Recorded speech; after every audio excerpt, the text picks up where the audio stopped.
SDPI സംസ്ഥാന secretary KS Shaan വധക്കേസിൽ RSS BJP പ്രവർത്തകരായ 10 പ്രതികളുടെ ജാമ്യം റദ്ദാക്കണമെന്ന പ്രോസിക്യൂഷൻ ആവശ്യം കോടതി തള്ളി. ചട്ടങ്ങൾ ലംഘിച്ചാണ് പ്രതികൾക്ക് ജാമ്യം അനുവദിച്ചതെന്ന് കാണിച്ചാണ് പ്രോസിക്യൂഷൻ കോടതിയെ സമീപിച്ചത്. സ്പെഷ്യൽ പ്രോസിക്യൂട്ടർ PP ഹാരിസ് നൽകിയ ഹർജിയാണ് ആലപ്പുഴ അഡീഷണൽ സെഷൻസ് കോടതി തള്ളിയത്.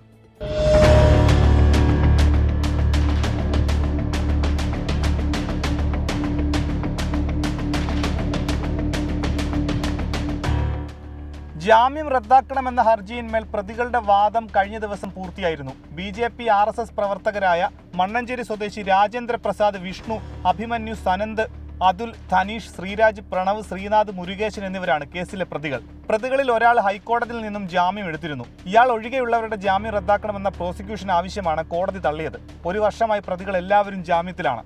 തുടർ നടപടികൾക്കായി ഷാൻ കേസ് പരിഗണിക്കുന്നത് മെയ് 22 മാറ്റിയിട്ടുണ്ട്. 2021 ഡിസംബർ 18 രാത്രിയാണ് മണ്ണഞ്ചേരിയിൽ വെച്ച് KS ഷാൻ അതിക്രൂരമായി കൊല ചെയ്യപ്പെട്ടത്. ആലപ്പുഴ ജില്ലാ ക്രൈംബ്രാഞ്ച് അന്വേഷണം നടത്തി 90 ദിവസത്തിനുള്ളിൽ കുറ്റപത്രം സമർപ്പിച്ചെങ്കിലും പ്രതികൾക്ക് എല്ലാവർക്കും ജാമ്യം ലഭിച്ചു. അധികാരമില്ലാത്ത ഉദ്യോഗസ്ഥനാണ് കുറ്റപത്രം സമർപ്പിച്ചതെന്നും അതുകൊണ്ട് അത് റദ്ദാക്കണമെന്നുള്ള പ്രതികളുടെ ആവശ്യം കഴിഞ്ഞ മാസം കോടതി നിരാകരിച്ചിരുന്നു. വയലാറിലെ RSS പ്രവർത്തകനായ നന്ദുവിനെ കൊന്നതിന്റെ പ്രതികാരമായിട്ടാണ് ഷാനിനെ കൊന്നതെന്നാണ് പോലീസിന്റെ കണ്ടെത്തൽ.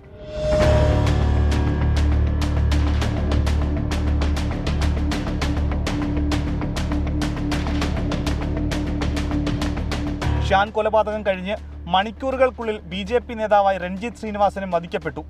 ഈ കേസിലെ മുഴുവൻ പ്രതികൾക്കും മാവേലിക്കര കോടതി വധശിക്ഷ വിധിച്ചിരുന്നു.